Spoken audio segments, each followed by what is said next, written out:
Yeah. This is Geek Therapy Radio. What are we waiting for? And now your mental curator, Johnny Hamburger. Welcome to Geek Therapy Radio. I am so stoked. I've been using that word so much the past few weeks. I am stoked. I'm extremely stoked. I have the vice president of Clutch Gaming here in Houston. It's an eSports league. His name is Sebastian Park. Not Sebastian, but like Sebastian, like in Little Mermaid. I'm sure you got that growing up. I don't know. But yeah, I've got him on Geek Therapy Radio. I am Johnny Hamburger, your mental curator as always. And without further ado, I'm just going to jump in to this stellar interview. Sebastian Park, how are you doing today, man? I'm doing great. It's a little bit crazy with, the NBA draft coming through the organization and free agency around the corner. Mm-hmm. Other than that, it's good times to be in Houston and good times to be part of both the Rockets and Clutch Gaming. Yeah, your handler, I'll just call him your handler, Hunter. He's like, yeah, man, he's going all over the place. He's super busy right now, but he'll be in Houston for a couple days. He's like, do you want to come to Toyota Center and record it, or if he doesn't have time to come to the studio? I was like, honestly, just right now, right off the bat, or right off the, what am I talking about? I'm blanking. I played basketball for your tip-off, right off the tip-off. Let's just do it over the phone. I did pitch to him that it would be cool later down the line, since I do video record these interviews sometimes. It would be cool if we could possibly swing in the future, recording it at half court sometime during the off season. We maybe talk off the air about that. I'm not holding you to anything right now, but more than happy to help. Woo! That'd be awesome. Oh man, I'm excited about that, geeking out about that. Sebastian, let's just start from the beginning. What is it you do for Clutch Gaming? What is Clutch Gaming? Who started it? When did it start? And just tell us all about what Clutch Gaming is. Sure. So let's start with Clutch Gaming. So Clutch Gaming is a team in the franchise League of Legends Championship Series, or the NALCS, based out in Los Angeles and Santa Monica. And it's a lovely place. There are 10 teams in the league. About a year ago, I would say about 9 months ago, we were accepted as one of the 10 inaugural teams of this new League of Legends league. Mm-hmm. League of Legends is, for those of you who don't know, a 5v5 MOBA multiplayer online battle arena. And it's widely considered to be the biggest esport in the world. And with, millions of fans across the country and across the globe for sure. Mm-hmm. And so Clutch Gaming is wholly owned by the same family that owns the Houston Rockets and the Fertitta family. And Tillman Fertitta and his family own Clutch Gaming. We started as a subsidiary and a part of the Houston Rockets and Clutch City Sports and Entertainment. And, it was really formed out here as a brainchild of something that ownership wanted to do with our CEO, Tad Brown, and our general counsel, Rafael Stone, and our general manager, Daryl Morey. And so that's Clutch Gaming in a nutshell. We play in Santa Monica, we played in Miami, we play around the country, and hopefully around the world if we do well enough. And then for myself, as you said, I'm the VP of eSports for Clutch Gaming and for the Houston Rockets. And I'm out here, trying to make sure this team wins games and, is a sustainable organization for the long term, because we really do believe in esports. Yeah, yes. I'm going to jump in right here. A few years ago, and it really is that kind of not that long ago, that if you would have mentioned esports to someone, they would say, what's esports? And furthermore, once you explain to them that it was competitive gaming, competitive video gaming, even just a few years ago, people would have thought you're crazy, that there was nothing to that gaming was just this thing you do in your pastime, which it is. It brings joy to a lot of people, including myself. I grew up gaming. But if you would have mentioned esports as an actual viable organization like the NBA or Major League Baseball or the NHL or anything like that, people probably would have laughed or think it wouldn't happen. But something that happened over the past few years, as I'm sure you know, Sebastian, obviously is game streaming and people live streaming themselves playing games. There are millionaires on Twitch and other outlets that they play video games and they get sponsors and millions of viewers. And gaming as a competitive as a competitive outlet and as just an entertainment outlet, much like Netflix or TV or anything like that, gaming has become it's an understatement to say that it's a $1 billion industry. So I know when I was trying to explain the viability of esports a few years ago, I said, think about this to my generation. I'm 34 years old. What did we do back in the day in the mid to late 80s with only our Nintendo? All the kids in your neighborhood would come over and all your friends, and they would just watch each other play. We would play against each other, but more importantly, we would watch each other play. And that's where I think, and I'll get your take on this, that's where I think esports has risen from, and that's why I think it's such a viable organization today. Would you agree, or what do you think about that? Yeah, I mean, I definitely, look, I wouldn't be here talking to you if I didn't think that esports was something that was not only supremely viable, but something that's taking over the world in a lot of senses. You know, I see this thing becoming sometime in the future a top 3 sport, right? Like, you know, up there, I think, with basketball and soccer, right? Mm-hmm. And so one of the things that you saw was, you know, look, if you think about the medium of entertainment, back during the radio era, we had baseball and horse racing. And baseball and horse racing do really well on radio. They're just good games and sports to listen to on the radio. Yeah. I mean, I grew up in Los Angeles listening to Vince Scully talk on transistor radio for a number of years. And so definitely a great circle that way. You know, in the television era, we had football and basketball. Like, football and basketball are really well suited for TV. It's a lot of fun. It's not freezing in Green Bay. You're watching from your living room. It's you can get the entertainment. You can see the movement of the offensive and defensive lines. You can see the movement of the offensive and defensive players as they, you know, drop back into a shotgun. And so that makes sense for TV. And for me, I see esports as a natural evolution of, hey, we have live streaming on the internet. We have the internet. The internet's a completely new thing. It's changing all sorts of mediums like daytime television or, you know, dramatic shows. Similarly, esports and the different esports that comprise esports as a category seem to be really well fit for the internet. Yeah, the internet really, again, understatement, the internet has changed things. I was talking to somebody earlier today, and we were talking to somebody younger. You know, it's weird for us. I guess technically I'm a millennial. I was born in '83. But we were talking about our childhood was analog and our adulthood was digital. That's the generation we're from. So growing up in the 80s, we had Nintendo and landline phones. But really what you had to do to find friends was get on your bike and go around the neighborhood, knock on the door. We were talking about how when the internet first became widely used, that, you know, I probably get 100 emails a day. Like, just me. I'm just some random person. I'm not even a big time celebrity or anything like that, but I get probably over 100 emails a day. And back when the internet was first starting, you get like that one, "You've got mail," or that little ding. I had Prodigy. That was really good, by the way. That was a really good impression of "You Got Mail." Well, thank you very much. I should do voiceovers for AOL. Maybe not. That's not a viable career anymore. Not for AOL. Anyways, but so yeah, we've grown up with they put it the best, analog childhood into digital adulthood, and I've been all for watching esports rise. Okay, we can get into this here. This is a kind of a good segue. Where do you land on? Because this is a very kind of divisive subject, even among gamers right now. Would you consider esports competitors athletes in the same sense of a basketball athlete or a football athlete? Like, is the training comparable, or what do you think? Would you give the term athlete to a professional gamer? You know, I think it depends on how you define the word athlete. Right? Like, if you take a very narrow definition of someone who, you know, has to physically exert their legs, right? Right. Suddenly there are a variety of athletic competitions that may not seem particularly athletic.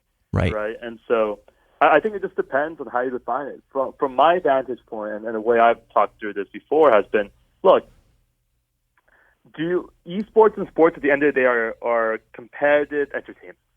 Yeah. And so the people who are competing in all these things are competitors. regardless of whether or not they're athletes, they're definitely competitors, and they're definitely entertainers in the sense that they're creating a product that people like to watch and people can identify with. Mm-hmm. And from there, does it require a very specific set of skills that are physically and mentally demanding? Yes. I mean, esports requires a level of dexterity that most people can't achieve, Mm-hmm. and a level of practice that most people aren't willing to do. Yeah. And so, from that perspective, yes, they are very much athletes. See, Can all these guys bench 300 pounds? No. But Kevin Durant couldn't bench 185 pounds during the draft, Yeah. like 10 years ago, and no one wouldn't claim that he's not an athlete. right. And so it just really depends where you put the bright line and how you're going to measure this type of stuff. I 100% agree. When people say gamers aren't athletes because James Harden runs, 100 miles a week or whatever his training regimen is, it's like, but that's because that's your definition of an athlete. And now let's use James Harden as an example. I love James Harden. Nothing against James Harden, but let's put James Harden, on the defensive line of the Texans. Like, he's not going to do so well there because that's not what he's been training for. So as an athlete, as a gaming athlete, they've been preparing their minds, in their hands, in their eyes for years. They can do things with their motor skills that most people cannot do, and that takes years and years of training and preparing to do those things. So by the time, again, this is a perfect segue, by the time they're ready to compete, sounds redundant, compete at a competitive level in gaming, they already have all the training, just like any athlete in any sport would. On that subject of when they get to the point of competing in gaming, how do you choose the team members for Clutch Gaming? Is there like a draft? How do you pick people? Like, what do people do to try to get on the team, so to speak, on any esports team? Would you say? Yeah, sure. So, these guys, up and down, they're the ones who are there are a lot of really good players in the world, and there are the players who go the extra mile. A lot of our players, for example, work out twice a day, just make sure they keep their cardio and physicality up so that they're able to maintain a consistent level of high-level performance practice. Mm-hmm. The way we find these people has changed over time. 5 years ago, when I first got my start in esports, there was a lot of hucksterism, and that's a term that I think is a favorite of Dan Szymborski, who's a baseball guy, writes for ESPN, loves to talk about this concept of hucksterism and how back in the day you would pick baseball players by the color of their jib, or if they're a friend of someone from the paper mill.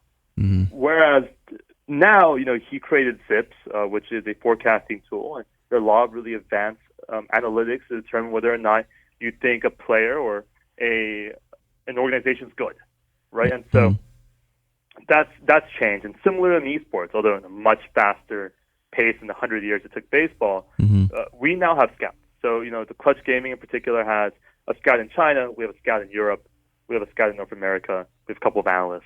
And they, scour the world looking for the best players in the world, and we watch a lot of professional matches, and we try to see who would best fit our organization. And then on top of that, we have been leveraging a set of analytical tools that we've built over the past year and a half to see if we can find a slight edge and see if we can find better players over time. And that's how we're picking out professional players. Similarly, I think a lot of other teams utilize different combinations of things we've mentioned, and probably some of them even just pick their friends, but that's sort of how esports teams are put together. That's really amazing. That's why I asked that, and why I asked it for listeners. And listeners, I'm talking to Sebastian Park. He's the vice president of Clutch Gaming here in Houston Esports League. The reason I asked that is so listeners can, they may not have thought about that. How do you actually pick the athletes to be on your team, these gamers to be on your team?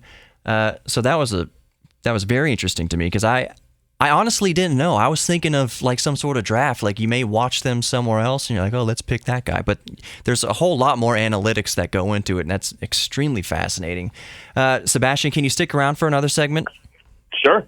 Okay, we're going to go to a break real quick. I'm talking to Sebastian Park, Vice President of Clutch Gaming here in Houston.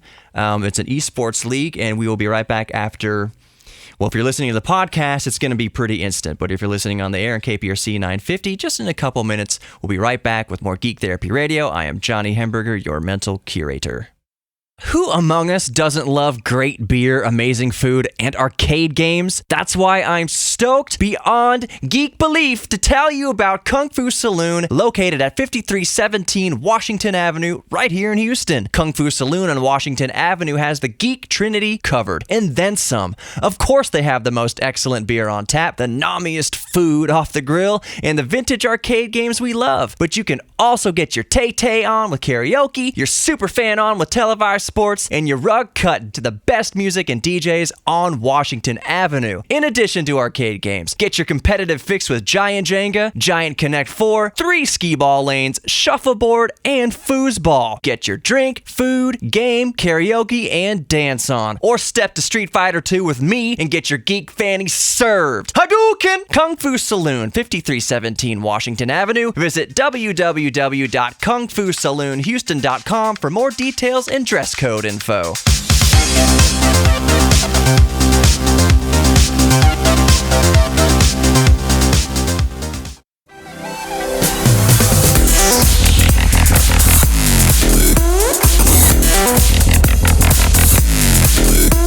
Welcome back to Geek Therapy Radio. I am talking to Sebastian Park, Vice President of Clutch Gaming here in Houston. It's an eSports team, as he explained. I'll let him reiterate just briefly what all that entails real quick, and then we're gonna actually talk about gaming a little bit, about games. So Sebastian, just briefly again, what is Clutch Gaming for those just joining us? Sure. So Clutch Gaming is the esports team / organization for the Houston Rockets. We're based out here in Houston, Texas, with team members playing out in Los Angeles in the NALCS, which is League of Legends League Championship Series out there. And if you guys ever want to find out more stuff about us, you can find us on Twitter at Clutch Gaming, and Instagram and Facebook and everything else, I'm sure. Hey, now, I haven't told you to plug yet. That comes later, but that's I'm just joking, Sebastian. That's fine. I'm going to give you all the time in the world to plug it here at the end of this segment. So in between the break, we were talking a little bit about gaming, and Sebastian brought up an interesting point that I was actually curious about. If you're so involved in something, it's like me being in radio. Do I do radio stuff or record stuff just for fun outside of radio? The answer is yes sometimes, especially when I'm trying something. I'll do dry runs or experiments with stuff that nobody will ever hear. But since my job doesn't involve gaming, when I go home from the radio station, I'll tell you right now, Sebastian, I play a lot of Rocket League. That's my jam right now. It used to be Street Fighter. I never really fell into Street Fighter 5 because, to be honest, when I got it, it was broken. But I still play Street Fighter 4 sometimes. But right now, my jam is Rocket League. Sebastian, your job is gaming, essentially. Do you have a lot of time to play games, or what's your situation with actually playing the games? Yeah, it's funny you should say that. I watch a lot of film when I'm in the office and at home as well, and game film, like people playing League of Legends or other games we're looking at. And so I don't actually and I also travel a good bit for the team. So I don't have the opportunity to really sit down and grind hours in a game like Rocket League or League of Legends or Dota or Counter-Strike. Games where you need to play consistently to get better at. Yeah. And it really upsets me if I'm not getting better at something. It just feels like a waste of time. Yeah. And so I would say, like you said, part of living is the more you get involved in the industry, the less time you have to do that. What I think people find particularly amusing is that I spend most of my free time, reading analytics papers and watching baseball and listening to things that are much slower paced, like a book, as opposed to the high APM of a League of Legends match in my free time. See, that was my next question is, since your job is gaming, the show is called Geek Therapy Radio. Since your job is gaming, what is your geek therapy? Because for a lot of people, their geek therapy is building PCs or playing on console and PC gaming or gaming just in general, because that's not their bread and butter. That's what they do to unwind. So when you unwind, you're saying that you watch baseball or you kind of take your mind off things with something else. Is there a hobby that you have that outside of gaming? And it doesn't need to be, but was there something you really enjoyed doing? Like, is reading a hobby, or do you do any sort of like crafty thing or anything like that? Yeah, I wish I was better about upkeeping my hobbies. Like, I used to play a lot of musical instruments, and then I used to play a lot of poker. Yes. And I used to play a lot of board games, especially when I lived in San Francisco. I would spend, probably once a week testing out someone's crazy board game and seeing how broken it was here and there. Mm-hmm. Nowadays, I spend a lot of my time reading some really interesting papers. It's funny because before eSports, I was in startups, and eSports was my hobby, and that I spent all my spare seconds in eSports. Nowadays, I spend a lot of my time reading up what's happening in the world of tech, seeing what things are changing, and perhaps different angles to approach the problems I see in my day-to-day. Mm-hmm. So with something I picked up on, and I'm going to encourage you, because this is what I encourage all my listeners to do. You mentioned playing music. Like, did you play guitar or piano or something like that? Yeah. I was actually a drummer. There you go. I was a drummer in a cover band in LA. But as it turns out, you can't really practice drums without your neighbors yelling at you. And I live in an apartment, so See? I don't have enough space around me to play the drums.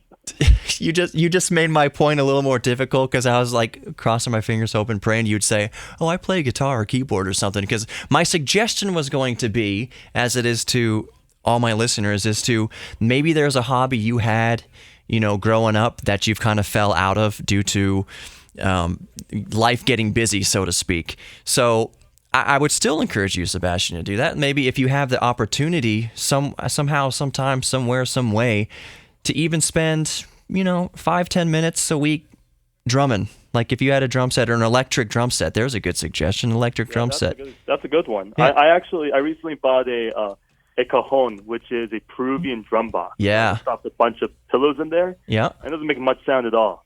But I think part of the thing I miss about percussion instruments the most is the loss of hearing. Mm-hmm. So I've been picking up the guitar, and I play piano and violin back in the day as well. So it's one of those things where, yeah, I completely agree. It's always great to have variety in your perspective, and I think I completely agree with your advice to all your listeners. Yeah, spending some time doing those things. Exactly. Just 5-10 minutes, something you haven't done in a while. Dust off that guitar, those drums, or whatever, and just kind of see if you like it again. It's good for your soul and for your heart and for your mind to kind of engage in things like that, to kind of reconnect with your hobbies. Because something that can happen, obviously, with you and for me, is our hobby. We're lucky that it can become a career. So once your hobby becomes a career, what do you do now to unwind? Because I'm not going to say doing radio. I actually take that back. It can be kind of stressful trying to pull guests together and pull interviews and things like that, and just the day-to-day grind around the station. I do music personally. I do music, and I play games. I play Rocket League. So it is important for people to reconnect with that.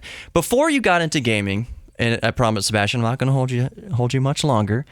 What were your kind of favorite games growing up? Like, where did you start with gaming? So from a competitive game perspective, I would say the game that really got me into competition was probably Magic the Gathering. Yeah. Yeah, that was probably the first competitive game I played a lot of, like FNMs, PTQs, Grand Prix, Pro Tours, etc. U.S. Nationals a few years ago. Stuff like that, right? Like I think that was my first real competitive game. From there, I went into poker. Poker was a pretty big one. But I've always played a lot of games. Like Heroes of Newark, Dota 1, Dota 2.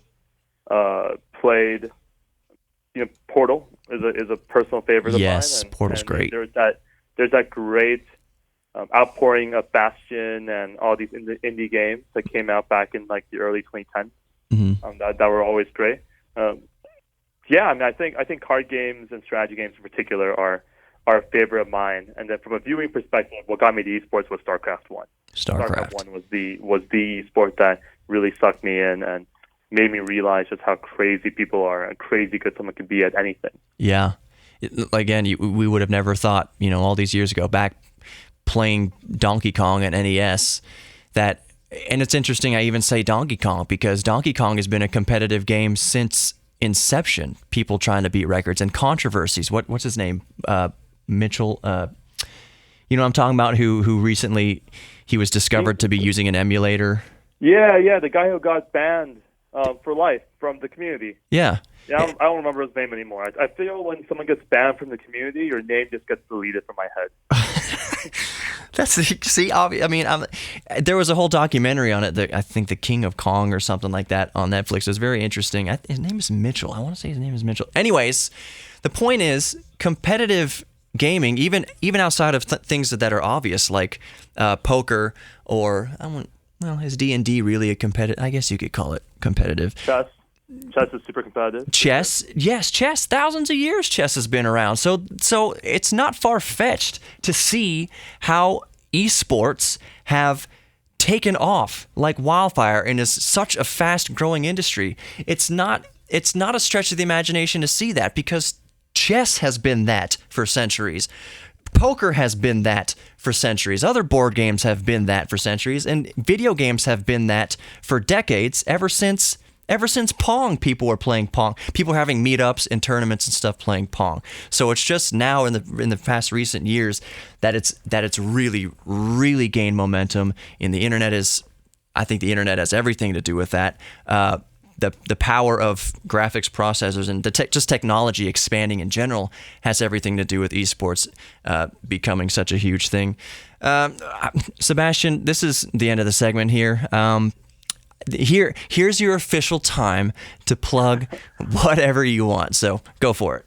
Sure. So, Johnny, people are competitive, and we are too. If you want to follow us on Twitter, Instagram, Facebook, we're at Clutch Gaming on all those platforms. And then if you want to have questions for me or want to talk esports, you can find me on Twitter at Sebastian Park. Awesome.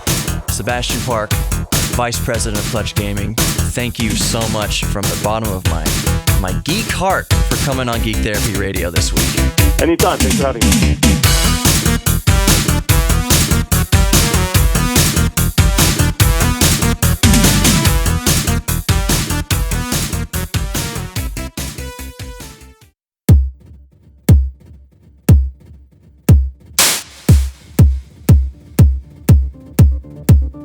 Welcome back to Geek Therapy Radio.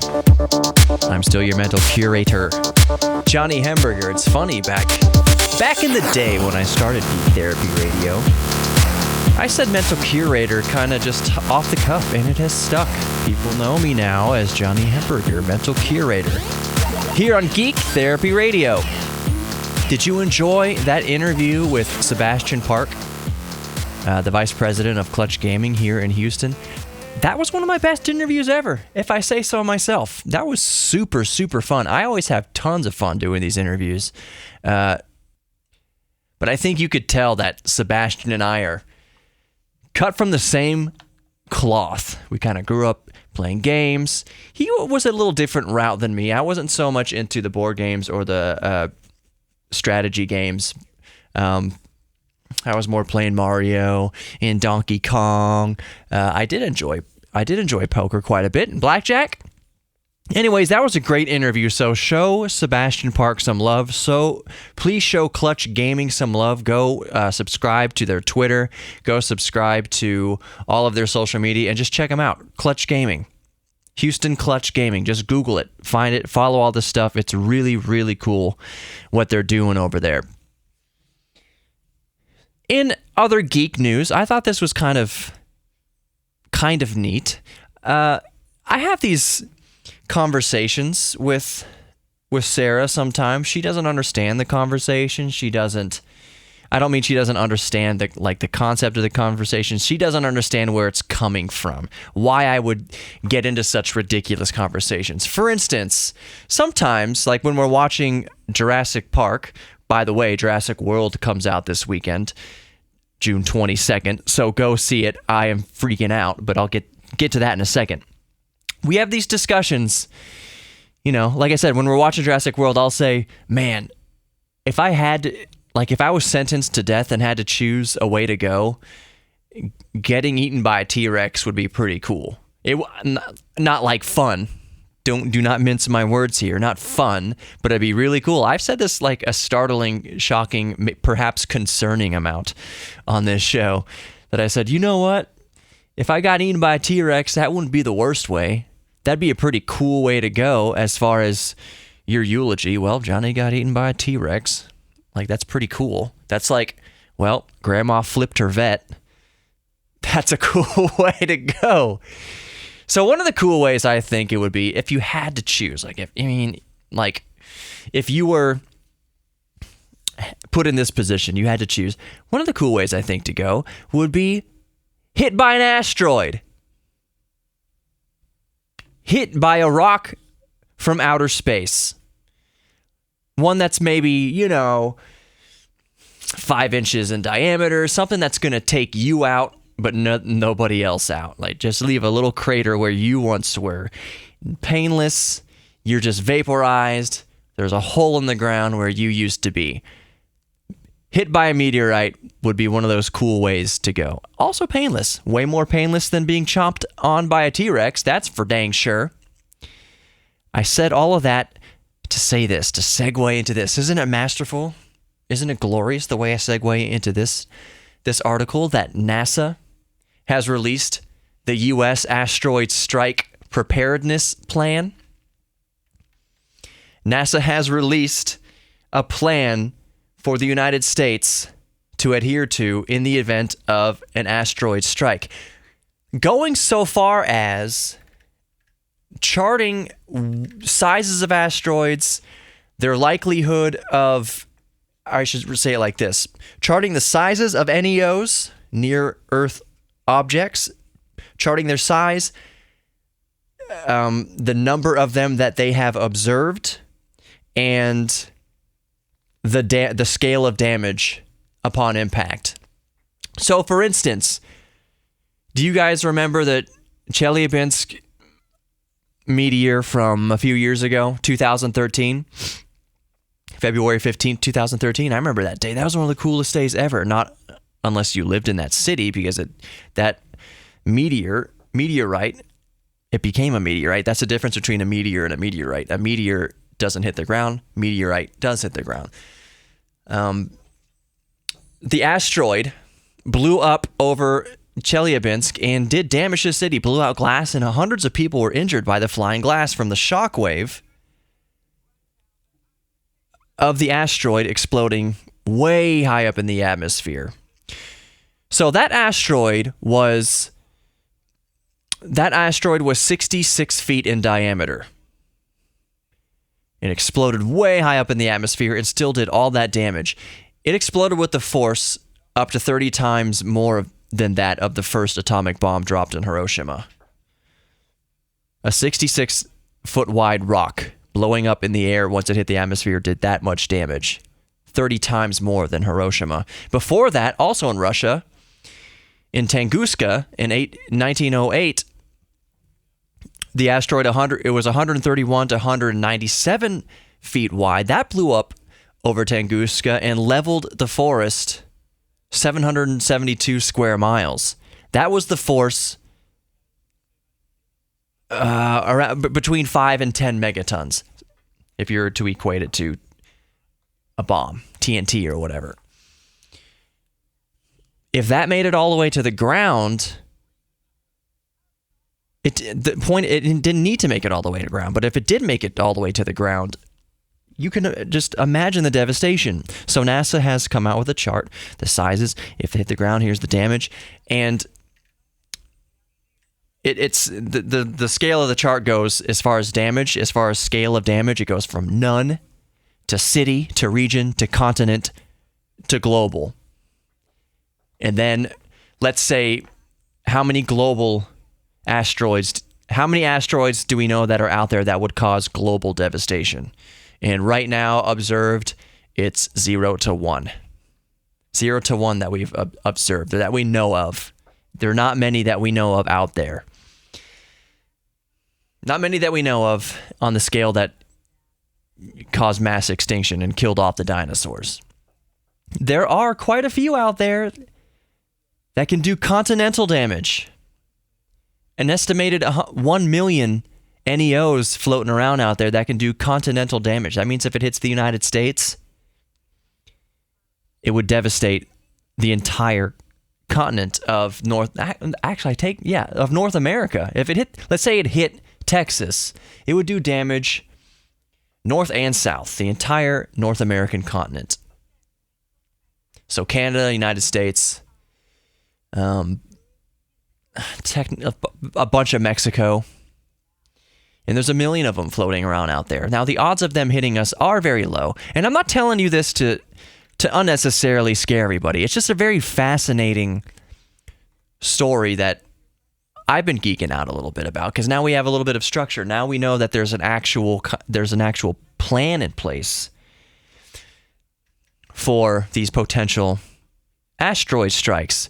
And going back to Russia, I talked about the two recent history Russian asteroid strikes, Tunguska and Chelyabinsk.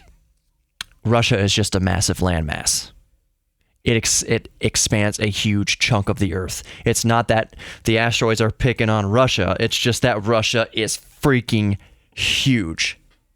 It might as well be an ocean. In fact, there's asteroids that hit the ocean all the time that doesn't do any damage. They splash down in the ocean and nothing happens. Every day, I forget the actual stat, but baseball-sized asteroids hit the ocean. I think that was the stat. The point is, don't quote me directly on that. I don't have it right in front of me. But every day, asteroids do reach the Earth. But since the Earth is mostly ocean, they just splash down in the ocean and do almost no damage unless you're an unlucky fish.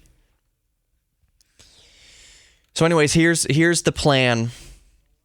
The plan will concentrate in basically 5 areas. One, I'm going to read these all from newatlas.com.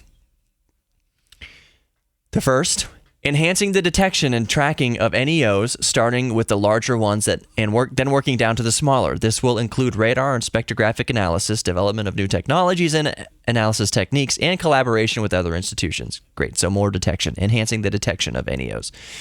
And I think I'm going to summarize the rest of these too. Improving the modeling of asteroids, their orbits to better predict the probability not only of the impact on Earth, but where it impacts on Earth, in addition to how much damage and other options for preventing or mitigating the strike.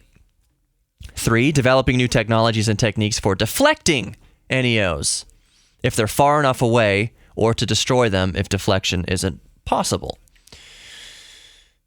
What is this? 4, improve international cooperation. That's a big one. Improve international cooperation dealing with NEOs by building awareness, observation, modeling, and international planning on how to respond to a potential impact event.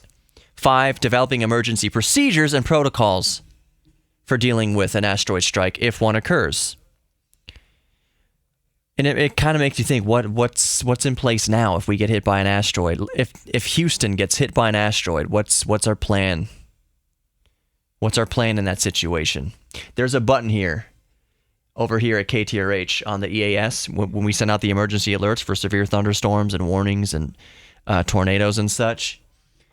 There's also a button here called, let me look over at it because I'm recording in here right now, Civil Emergency. I would probably have to run a civil emergency alert. Fun fact, the only time that any of us around here at the station, young or old, ever recall having to push that civil emergency button was during Hurricane Harvey. I got that come down the line, civil emergency, and I was like, that. Needless to say, Harvey was a horrible event. Had to hit the civil emergency button. In that, I had to call around. What do we do? Like, what is this? What does this mean? I need to make sure we do it right. I ran it like any other emergency alert, but yeah, we've never run that before or since. So I think that in the case of an asteroid strike downtown Houston, I would have to do a civil emergency thing again. It'd just be like a big bomb went off or something like that. Anyways, that's just something fun to think about, and it's good to know that NASA has a plan, and the plan is more detailed than just kiss your ass goodbye. I'm Johnny Hamburger. Stick around for one more segment of Geek Therapy Radio. In the meantime, go like, follow, and subscribe. All the stuff. Just Google Geek Therapy Radio with Johnny Hamburger. Follow the Instagram, follow the Facebook, follow the Twitter. Subscribe on YouTube. All that good stuff. We'll be right back in just a moment with more Geek Therapy Radio.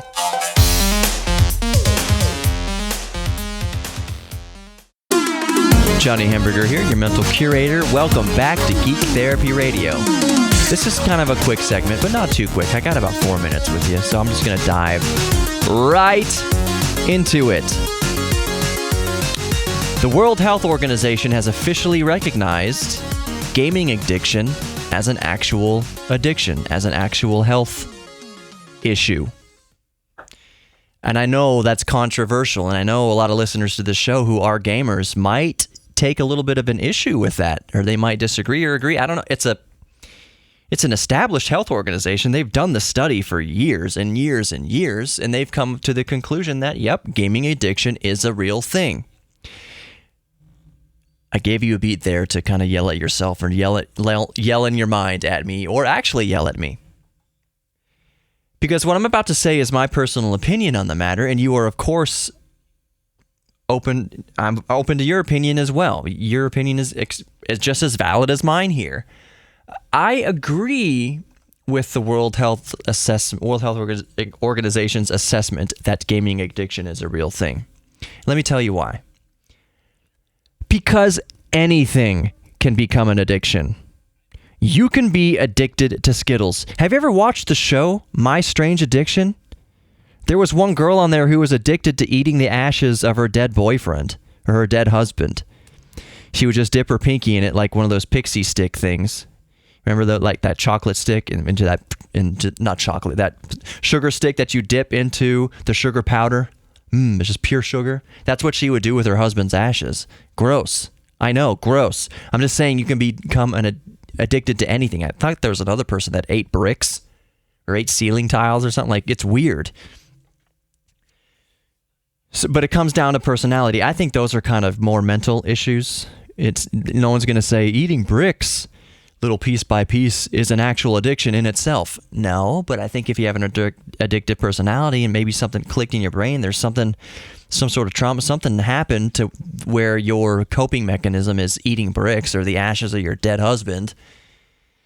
The issue isn't that you're eating your dead husband. I mean, it isn't. But the issue is what made you actually choose that as a coping mechanism. So for gaming addiction, you can be addicted to anything. I've seen gaming addiction ruin relationships. I have witnessed it personally.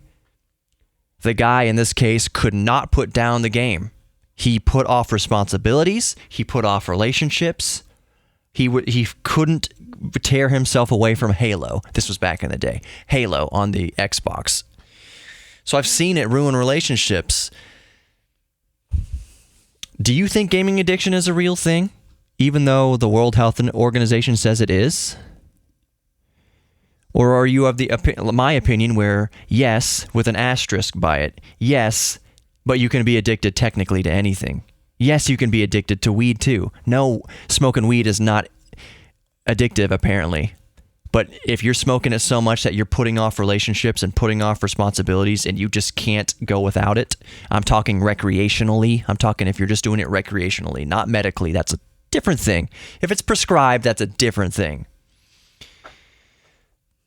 But people are prescribed opiates as well. No, I am not comparing weed or marijuana to opiates. Do not misquote me there. But back to gaming addiction. Do you think it's real or do you think it's a whole bunch of bunk? Let me know. Email me, geektherapy@iheartmedia.com. Better yet, follow me on Facebook. Go like Geek Therapy Radio on Facebook, Geek Therapy Radio on Instagram, Geek Therapy Radio on YouTube, Geek Therapy KPRC on Twitter. Although if you just type in Geek Therapy Radio, it'll come up. And subscribe to the podcast. And if you believe in the message of my show, share my podcast and share my show with everybody you know. My show is about helping people cope in a healthy way through hobbies, interests, and passions to help them deal with depression or whatever they're going on with their life. Legos could help in that situation, for instance. Painting could help. Music could help. Playing video games could help. Being involved in a gaming community could help. So if you believe in that message of what I'm trying to do with Geek Therapy Radio, share it. That'd be awesome. Even just word of mouth. Until a few days from now when I drop Midweek Geek, I'll see you then. Until next week here on the broadcast, I'll see you then right here on KPRC 950 AM. Take care, everybody. Be sure to visit my sponsors, Kung Fu Saloon, and any others as they arise. That would be great. I'm Johnny Hemberger, your mental curator, signing out until next week for a few days. Peace out.